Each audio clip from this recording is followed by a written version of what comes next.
Alright, hello, citizens of the Nigelverse. It's Nigel once again, and welcome back to the Labyrinth. We continue our reading here of Hamlet. So, if you remember last time, Hamlet's father is dead, and Hamlet's mother has married King Claudius, is aka Hamlet's uncle. But Hamlet is then visited by the ghost of his father, pretty much telling him that Claudius was the one who murdered him and telling his son Hamlet to avenge his death. So, will Hamlet be able to do so? We'll find out as we move into Act 2 here. So, right off the bat, well, first of all, this is courtesy of the Folger Shakespeare Library. So, I have them linked in the description if you want to follow along or read it even after the fact. After we finish our reading and everything, definitely feel free to do so. Definitely check them out. But also, the other thing is this on paper seemed like it might be a short act. There's only two scenes here, as you can see. There's Act 2, Scene 1, and then Act 2, Scene 2. It may seem short at first, but Scene 2 is a pretty lengthy one. So, it's probably that's really like two or three scenes crammed into one essentially. But nevertheless, we start off with Scene 1 here. And of course. I'm just gonna be reading the text and everything, as well as the stage cues and stuff like that. Aside from like within the body of text, so just as this part, and so obviously that part, and then the ending part, and then pretty much everything else in between. I'm gonna try not to do like too much of the stage cues anymore as well, because as those you can easily read those on the screen and everything, and I don't want to like it would be I feel like kind of redundant on my part, but nevertheless. Enter old Polonius with his man Reynaldo. Give him this money and these notes, Reynaldo. I will, my lord. You shall do marvelous wisely, good Reynaldo, before you visit him, to make inquire of his behavior. My lord, I did intend it. Marry, well said, very well said. Look you, sir, inquire me first what dancers are in Paris, and how and who, what means, and where they keep, what company, at what expense, and finding, by this encompassment and drift of question, that they do know my son, come you more nearer, than and you particular demands will touch it. Take you as 'twere some distant knowledge of him, as thus, I know his father and his friends, and in part him. Do you mark this, Reynaldo? Ah, aye, very well, my lord. And in part him, but, you may say, not well. But if it be he I mean, he's very wild, addicted so and so, and there put on him what forgeries you please. Marry, none so rank as may dishonor him. Take heed of that. But, sir, such wanton, wild, and usual slips are as are companions noted and most known to youth and liberty, as gaming, my lord. Aye, or drinking, fencing, swearing, quarrelling, drabbing, you may go so far. My lord, that would dishonor him. Hath, no, as you may season it in the charge. You must not put another scandal on him, that he is open to incontinency. That's not my meaning, but breathe his faults so quaintly, that they may seem the taints of liberty, the flash and outbreak of a fiery mind, a savageness and unreclaimed blood, of general assault. But, my good lord, wherefore should you do this? I, my lord, I would know that. Marry, sir, here's my drift, and I believe is a fetch of wit. You, laying these slight sullies on my son, as 'twere a thing little soiled, the working. And mark you, your party in converse, him you would sound, having ever seen in the predominant crimes, the youth you breathe of guilty, be assured. He closes with you in this consequence, good sir, or so, or friend, or gentleman, according to the phrase of the edition of Man and Country. Very good, my lord. And then, sir, does he this? He does. What was I about to say? By the mass, I was about to say something. Where did I leave? At closes in the consequence. At friend, or so, and gentleman. At closes is in the consequence. Aye, Mary. He closes thus. I know the gentleman. I saw him yesterday, or the other day. Or then, with such or such. And as you say, there was he gaming. There o'ertook in his rouse. There falling out at tennis, or perchance, I saw him enter such a house of sale. Vidilicet. I think that's how it's pronounced. Vidilicet. Vitilicet, I think. And there's going to be some words that are probably going to be a little tricky to pronounce, but vitilicet, a brothel, or so forth. See you now. Your bait of falsehood take this carp of truth, and thus do we of wisdom and of reach, with windlasses and with essays of bias, by indirections find directions out. So by my former lecture and advice shall you, my son. You have me, have you not? My lord, I have. God be with you. Fare you well. Good, my lord. Observe his inclination in yourself. I shall, my lord. And let him ply his music. Well, my lord. Farewell. And Reynaldo exits and enter Ophelia. How now, Ophelia? What's the matter? Oh, my lord, I have been so affrighted. With what? In the name of God.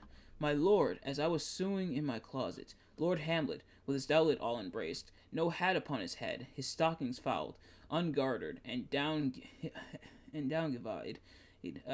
or it might be givied, downgivied to his ankle, pale as his shirt, his knees knocking each other, and with a look so piteous in purpose, as if he had been loosed out of hell. To speak of horrors, he comes before me. Mad for thy love? My lord, I do not know, but truly I do fear it. What said he? He took me by the wrist and held me hard. And goes he to the length of all his arm, and, with his other hand thus o'er his brow, he falls to such perusal of my face, as he would draw it. Long stayed he so. At last, a little shaking of mine arm, and thrice his head thus waving up and down, he raised a sigh so piteous and profound, as it did seem to shatter all his bulk, and end his being. That done, he lets me go, and, with his head over his shoulder turned, he seemed to find his way without his eyes, for out of doors he went without their helps, and to the last bended their light on me. Come, go with me. I will go seek the king. This is the very ecstasy of love, whose violent property fordoes it, and leads the will to desperate undertakings, as oft as any passions under heaven, that does afflict our natures. I am sorry. What, have you given him any hard words of late? No, my good lord, but as you did command, I did repel his letters and denied his access to me. That hath made him mad. I am sorry that with better heed and judgment I had not coated him. I feared he did but trifle, and meant to rack thee. But beshrew my jealousy. By heaven, it is as proper to our age, to cast beyond ourselves in our opinions, as is common for the younger sort, to lack discretion. Come, go we to the king. This must be known, which, being kept close, might move more grief to hide than and hate to utter love. Come, and they exit. So the synopsis here, which of course we're going to read the text first and then the synopsis and then expound upon it. So the synopsis here is that Polonius sends his servant Reynaldo to Paris to question Laertes' acquaintances. Ophelia enters, deeply disturbed about a visit she has just had from an apparently mad Hamlet. Polonius decides that Hamlet has been made insane by Ophelia's refusing to see him.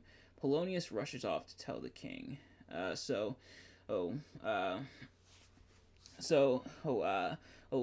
Polonius, seeing after Ophelia tells him essentially what happened, which first of all, Hamlet, I think that's less as him being insane by Ophelia not reciprocating or being told not to reciprocate, and more the fact that he just saw a freaking ghost. But nevertheless, but after that, after being told about him, Polonius does a full 180. It's like, okay, maybe I was a little harsh on him. Maybe he does love you after all. Like, after having, in the very previous act, if you remember in Act 1, Polonius is like, no, don't, to Ophelia, no, don't trust him, he doesn't really love you. Now it's like, okay, maybe he does. Maybe I was too quick to judge him, you know? Dads.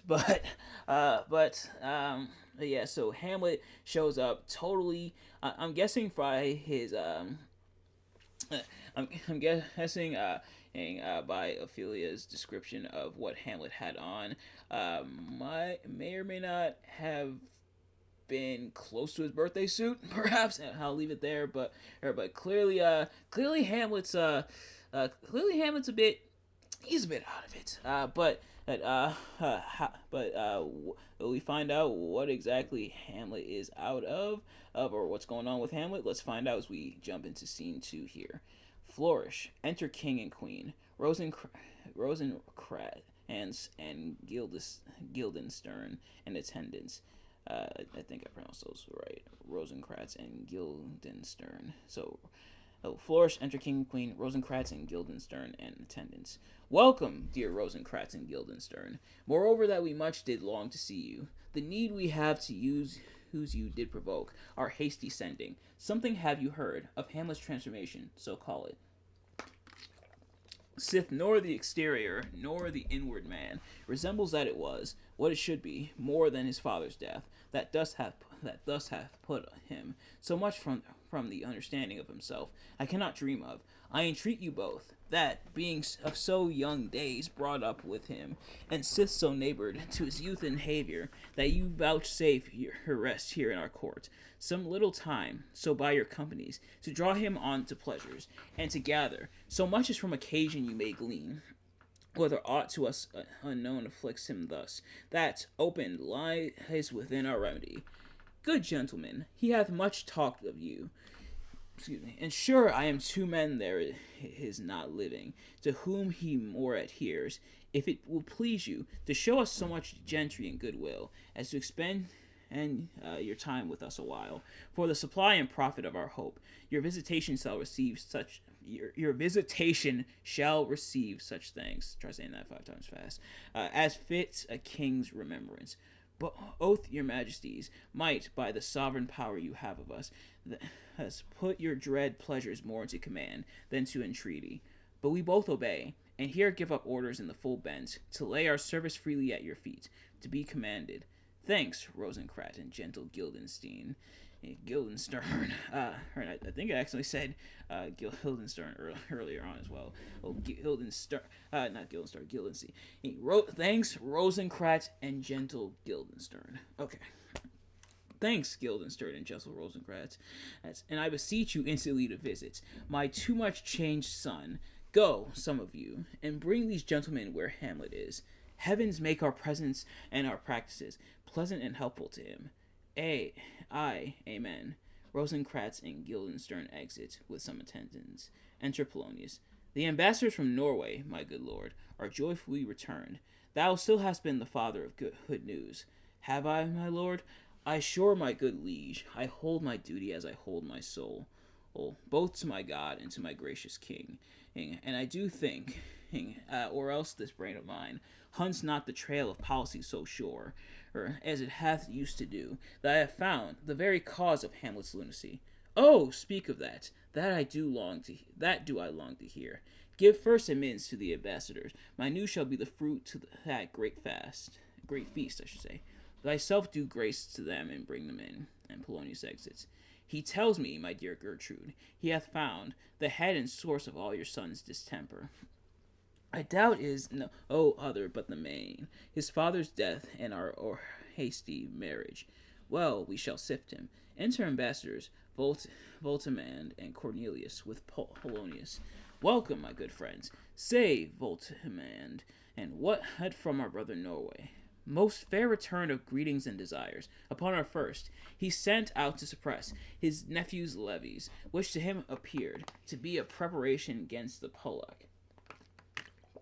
But, better look into, he truly found it was against your highness, where hurried, grieved that so his sickness, age, and impotence was falsely borne in hand, sends our arrests on Fortinbras, which he, in brief, obeys, receives rebuke from Norway, and in fine, makes vow before his uncle nevermore to give the essay of arms against your majesty, whereon old Norway, he overcome with joy, gives him 70,000 crowns in annual fee, and is commissioned to employ those soldiers, so levied as before, against the Polak, with an entreaty, herein further shown, and he gives a paper, that it might please you to give quiet pass through your dominions for this enterprise, on such regards of safety and allowance as therein are set down. It likes us well, and at our more considered time we'll read, answer, and think upon this business. Meantime, we thank you for your well-took labor. Go to your rest. At night we'll feast together. Most welcome home. Voltimand and Cornelius exits.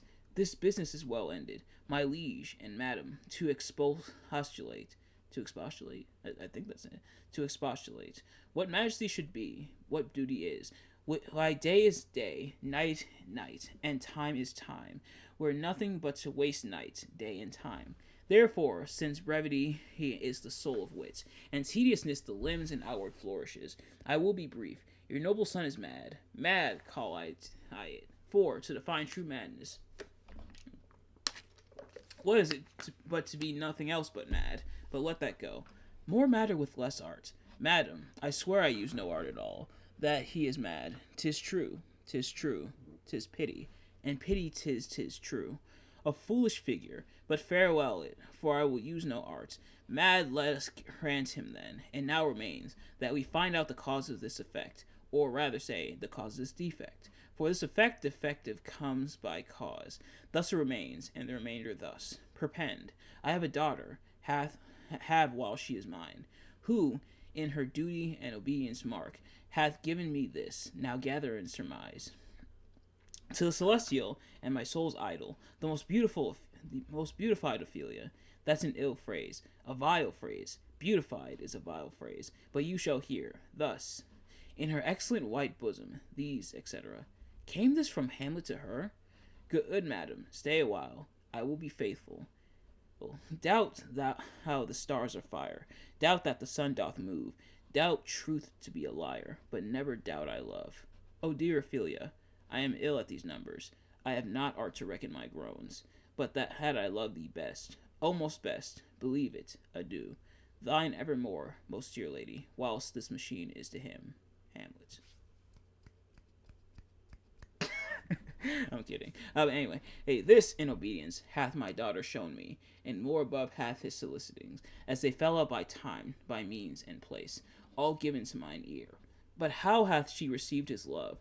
What do you think of me? As of a man faithful and honorable.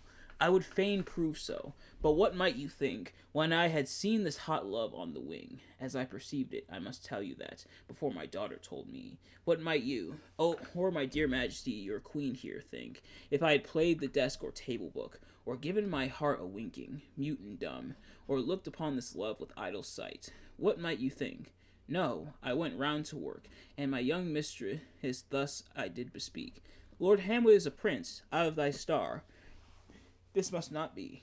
Excuse me. And then I prescripts gave her, that she should lock herself from his resorts, admit no messengers, receive no tokens, which done, she took the fruits of my advice, and he, repelled a short tale to make, fell into sadness, then into fast, thence to a watch, thence into a weakness, thence to a lightness, and by this declination,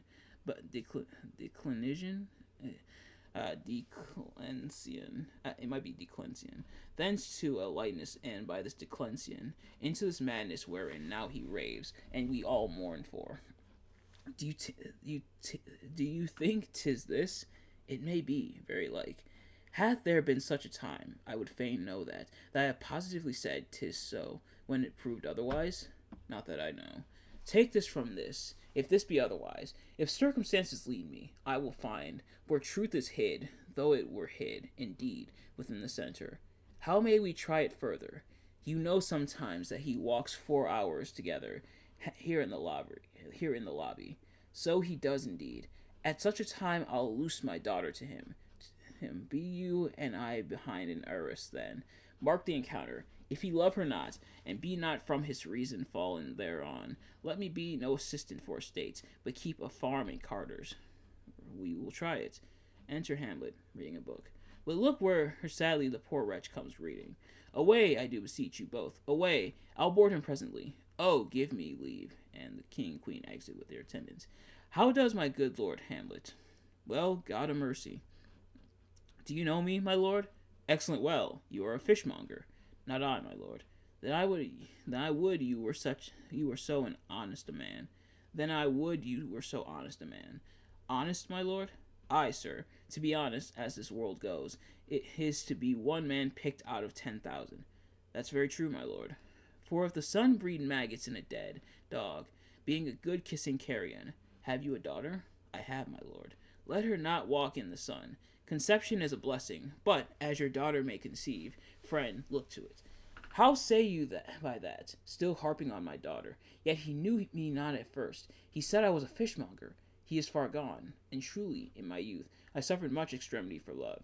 Very near this. I'll speak to him again. What do you read, my lord? Words, words, words. What is the matter, my lord?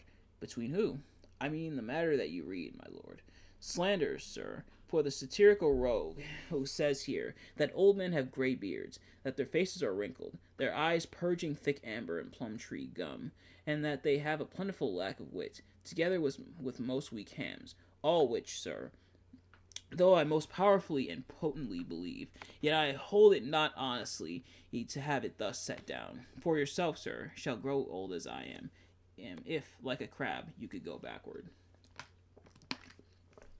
Though this be madness, yet there is method in it. Will you walk out of the air, my lord? Into my grave? Indeed, that's out of the air. How pregnant sometimes his replies are. A happiness that often madness hits on, which reason and sanity could not so prosperously be delivered of. I will leave him, and suddenly contrive the means of meeting between him and my daughter. My lord, I will take my leave of you. You cannot, sir, take from me anything that I will more willingly part withal, except my life, except my life, except my life. Fare you well, my lord. These tedious old fools. Enter Guildenstern and Rosencrantz. I think I called it Guildenstern, but it's Guildenstern. And so enter Guildenstern and Rosencrantz. You go to seek the Lord Hamlet. There he is. God save you, sir. And Polonius exits. My honored lord, my most dear lord, my excellent good friends, how dost thou, Guildenstern? Ah, Rosencrantz, good lads, how do you both? As the indifferent children of the earth, happy in that we are not over happy. On fortune's cap, we are not the very button, or the soles of her shoe. Neither, my lord. Then you live above her waist, or in the middle of her favors?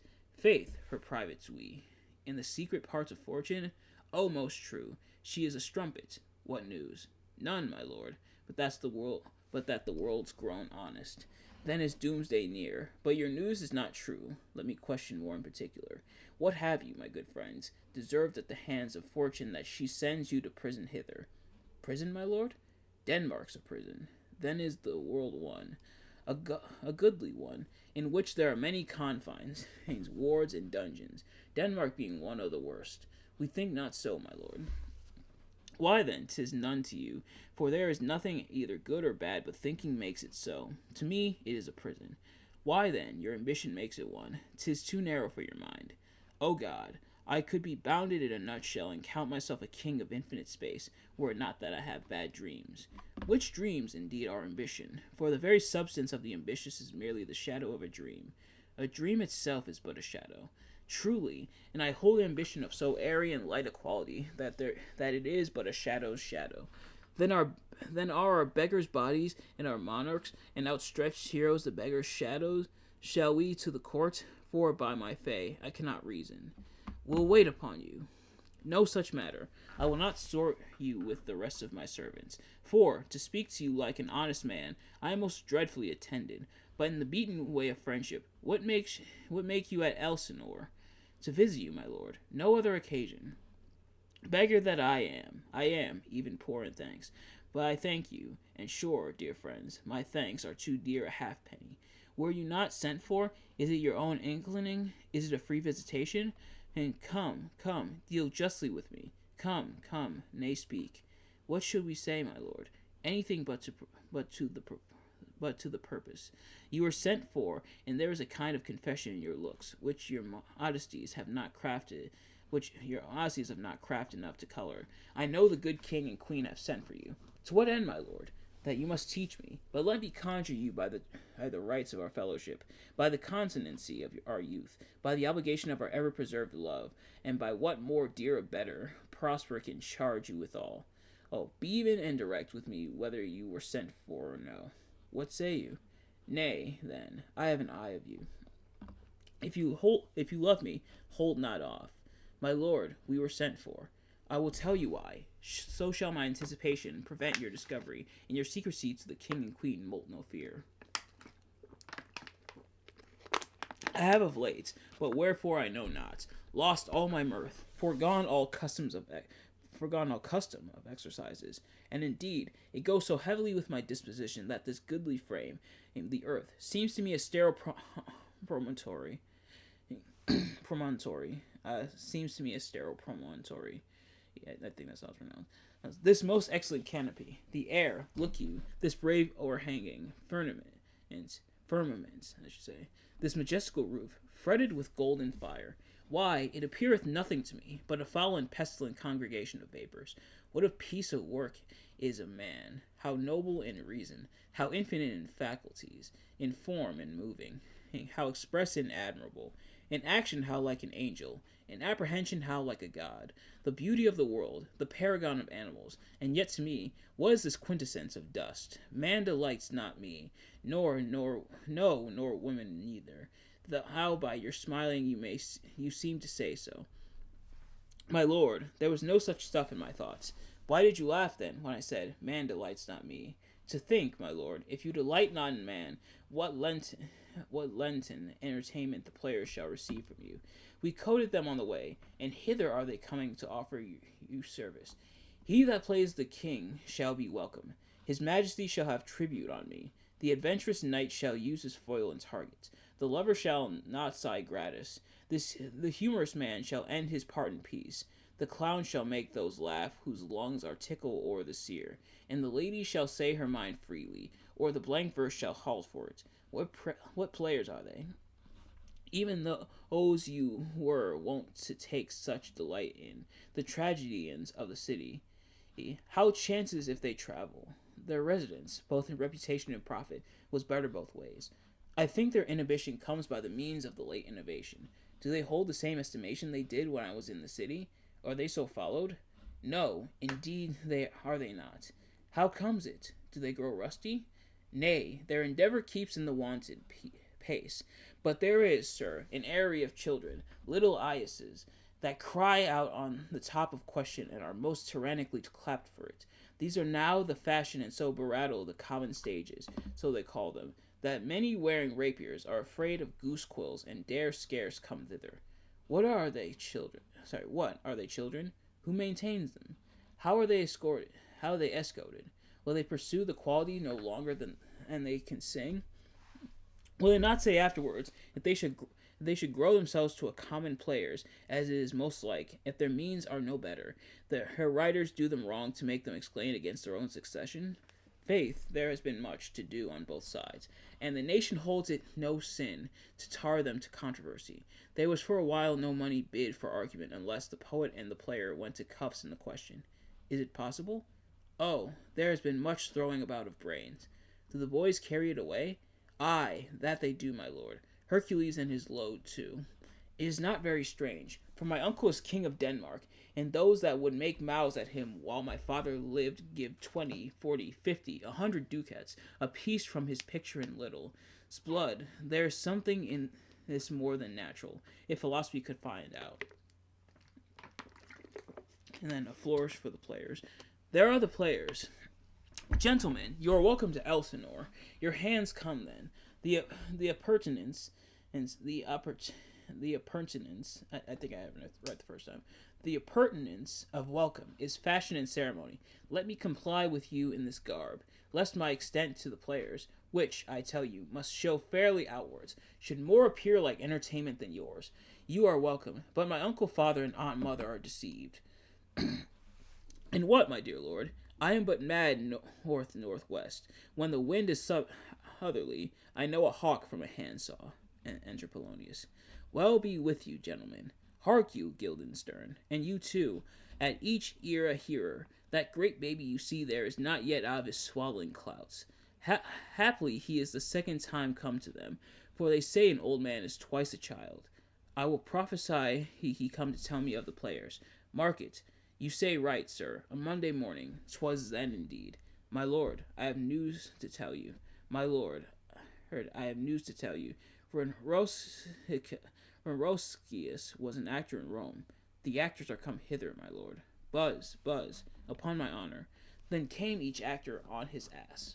The best actors in the world, either for tragedy, comedy, history, pastoral comical, historical pastoral, tragical comical historical pastoral, scene indubitable, or poem unlimited. Seneca cannot be too heavy, nor Plaudius too light. or Plautus too light. Plautus, I think. Yeah, Plautus is too light. For the law of writ and the liberty, these are the only men. O Jephthah, or O Jephthah, am I Jephthah, I think. O Jephthah, judge of Israel, what a treasure hast thou? What a treasure had he, my lord? Why, one fair daughter and no more, the which he loved passing well. Still on my daughter. Am I not the right, O Jephthah? If you call me Jephthah, my lord, I have a daughter that I love passing well. Excuse me. Nay, that follows not. What follows it, my lord? Why, as by lot God wot, and then, it came to pass, as most like it was. The first roll of the pious chanson will show you more, for look when my abridgment comes. Enter the players. You are welcome, masters. Welcome all. I am glad to see thee well. Welcome, good friends. O my old friend, why, thy face is valiant since I saw thee last. Comest thou to hear me in Denmark? What, my young lady and mistress, byre lady, your ladyship, is nearer to heaven than when I saw you last, by the altitude of a chopine. Pray God your voice, like a piece of uncurrent gold, be not cracked within the ring. Masters, you are all welcome. Well into it, like French falconers. Fly at anything we see. We'll have a speech straight. Come, give us a taste of your quality. Come, a passionate speech. What speech, my good lord? I heard thee speak me a speech once, but it was never acted. Or, if it was, not above once. For the play, I remember, pleased not the million. 'Twas caviary to the general. But it was, as I received it, and others whose judgments in such matters cried in the top of mine, an excellent play, well digested in the scenes, set down with as much modesty as cunning. I remember one said there were no salads in the lines to make the matter savory, nor no matter in the phrase that might indict the author of affection, but called it an honest method, as wholesome and sweet, and, by very much, more handsome than fine. One speech in it I chiefly loved. 'Twas Aeneas' tale to Dido, and thereabout of it especially when he speaks of Priam's slaughter. If it live in your memory, begin at this line, and let me see. The rugged Pyrrhus, like the Hyrcanian beast. I think that's right. I think it's right. The Hyrcanian beast. 'Tis not so. It begins with Pyrrhus. The rugged Pyrrhus, he whose sable arms, black as his purpose, did the knight resemble, when he lay couched in the ominous horse, hath now this dread and black complexion smeared, with heraldry more dismal, head to foot. Now is he total gulls, horridly tricked, with blood of fathers, mothers, daughters, sons, baked and pasted with the parching streets, that led a tyrannous and a damned light to their lord's murder, roasted in wrath and fire, and thus eyes with coagulate gore, with eyes like carbuncles. The hellish Pyrrhus, old Grandshire Priam seeks. So proceed you. For God, my lord, well spoken, with good accent and good discretion. He's obviously talking to Hamlet, not me, but nevertheless. Anon he finds him, striking too short at Greeks. His antique sword, rebellious to his arms, lies where it falls, repugnant to command, unequal matched. Pyrrhus at Priam drives, enraged strikes wide, but with the whiff and wind of his fell sword, the unnerved father falls, then senseless Ilium, seeming to feel this blow, with flaming top, stoops to his base, and with a hideous crash takes prisoner Pyrrhus' ear. For lo, his sword, which was declining on the milky head of Reverend Priam, seemed it the air to stick. So as a painted tyrant Pyrrhus stood, and, like a neutral to his will and matter, did nothing. But as we often see against some storm, a silence in the heavens, the rack stands still, the bold winds speechless, and the orb below, as hush as death. Anon the dreadful thunder doth rend the region. So after Pyrrhus's face, or it might be Pyrrhus, after Pyrrhus's pause, aroused vengeance sets him anew a work, and never did the Cyclops hammers fall. On Mars's armor, forged for proof etern, with less remorse than Pyrrhus's bleeding sword, now falls on Priam. Out, out, thou strumpet fortune! All you gods, in general synod, take away her power, break all the spokes and fellies from her wheel, and bowl the round nave down the hill of heaven, as low as to the fiends. This is too long. It shall out to the barbers with your beard. Prithee, say on. He's for a jig or a tale of bawdry, or he sleeps. Say on, come to Cuba. But who, ah woe, had seen the mobile queen? The mobile queen? That's good. Mobile queen is good. Run barefoot up and down, threatening the flames with Bicenrium, and a cloud upon that head, where late the diadem stood, and for a robe, about her lank and all o'erteemed loins, a blanket in the alarm of fear caught up. Who this had seen, with tongue in venom steeped, 'gainst fortune's state would treason have pronounced. But if the gods themselves did see her then, when she saw Pyrrhus make malicious sport, in mincing with his sword her husband's limbs, the instant burst of clamor that she made, unless things mortal and moved them not at all, would have made milch the burning eyes of heaven, and passion in the gods. Look where he has not turned his color and has tears in his eyes. Prithee, no more. 'Tis well. I'll have thee speak out to the rest of this soon. Good, my lord. Will you see the players well bestowed? Do you hear? Let them be well used, for they are the abstract and brief chronicles of the time. Are you deaf? You were better have a beard, have a bad epitaph than their ill report where you live. My lord, I will use them according to their desert, or to the desert, I should say. God's bodykins, man, much better. Use every man after his desert, and who shall scape whipping, use them after your own honor and dignity. The less they deserve, the more merit is in your bounty. Take them in. Come, sirs, follow him, friends. We'll hear a play tomorrow. As Polonius and players exit, Hamlet speaks to the first player. Dost thou hear me, old friend? Can you play the murder of Gonzago? Aye, my lord. We'll have it tomorrow night. You could. We'll have it tomorrow night. You could, for a need, study a speech of some 12 or 16 lines, which I would set down and insert in it. Could you not? Aye, my lord.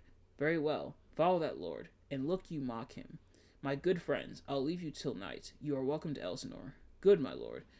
So goodbye to you. And then Rosencrantz and Guildenstern exit. Now I am alone.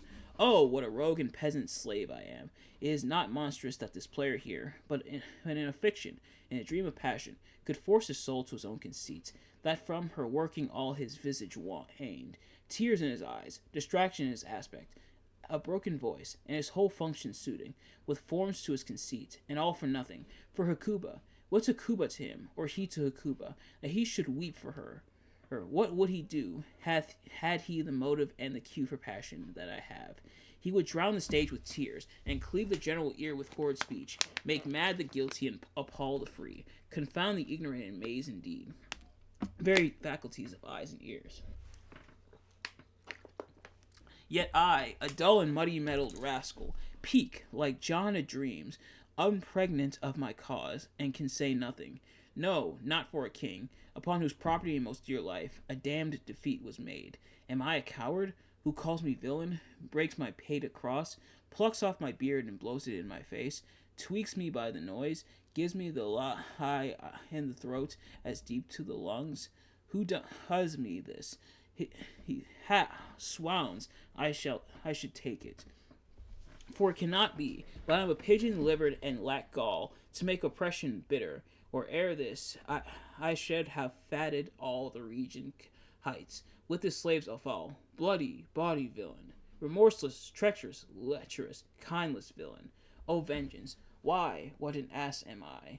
This is most brave, that I, the son of a dear father murdered, prompted to my revenge by heaven and hell, must, like a whore, unpack my heart with words, and fall a-cursing like a very drab, a stallion, fie upon it, foe, out my brains. I have heard, that guilty creature sitting at a play, have, by the very cunning of the scene, been struck so to the soul that presently they have proclaimed their malefactions. For murder, though it though it have no tongue, will speak with most miraculous organ. I'll have these players play something like the murder of my father before mine uncle. I'll observe his looks. I'll tempt him to the quick. If he do blench, I know my course. The spirit that I have seen may be a devil, and the devil hath power to assume a pleasing shape. Yea, and perhaps, out of my weakness and my melancholy, as he is very potent with such spirits, abuses me to damn me. I'll have grounds, more relative than this. The play's the thing, wherein I'll catch the conscience of the king. And he exits. So, that was a long one, and there's quite a bit to unpack here. So the synopsis here is that Claudius and Gertrude send Rosencrantz and Guildenstern, two boyhood friends of Hamlet, to spy on him. When Hamlet himself enters, he is confronted first by Polonius and then by Rosencrantz and Guildenstern, whom he quickly identifies as Claudius' spies. As they talk, a company of touring actors enters. Hamlet persuades one of them to deliver a speech, and recognizes to his shame that he has shown less intensity in avenging his father's murder than the actor has done in performance. Hamlet hopes that when the players stage the murder of Gonzago for the court, he can determine whether Claudius is guilty of King Hamlet's death. So, like I said, that was a lot. That definitely was a lot. But essentially, as a synopsis sums up here, Hamlet, he's concocting a plan. At first, they're bringing in the friends, more so, I guess, to check on Hamlet. I don't think it's necessarily malicious, like spies for Claudius. It's maybe a bit harsh, more so to check on him, like, hey, your friend, he's kind of off his rocker a little bit. You wanna check in on him. And Polonius, he comes with his theory that he's mad because he's in love and everything. But I guess Hamlet tries to, or maybe he plays into the madness, perhaps. But then he sees the actors and realizes what he has to do. So he concocts a plan. He's going to set up a play, of essentially what he thinks Claudius has done, and kind of what he knows because he was visited by his father's ghost. He's gonna set up a play, and he's going to see Claudius's reaction. And if Claudius has a certain reaction, that's when Hamlet will get his confirmation. But how will that play out? No pun intended. And are we going to get a play within a play, playception, if you will? We'll find out next time in Act 3. But ladies and gentlemen, thank you all so much for watching. I hope you enjoyed. If you did, please do me a favor. Like, comment, subscribe, share with your friends, turn on post notifications so you know every time I upload a video so you can see as soon as it drops. And let me know in the comments what your thoughts on Hamlet so far, or in Act 2, and if you're excited to see where the story goes from here. But nevertheless, thank you all so much for watching. I will see you guys later. Peace.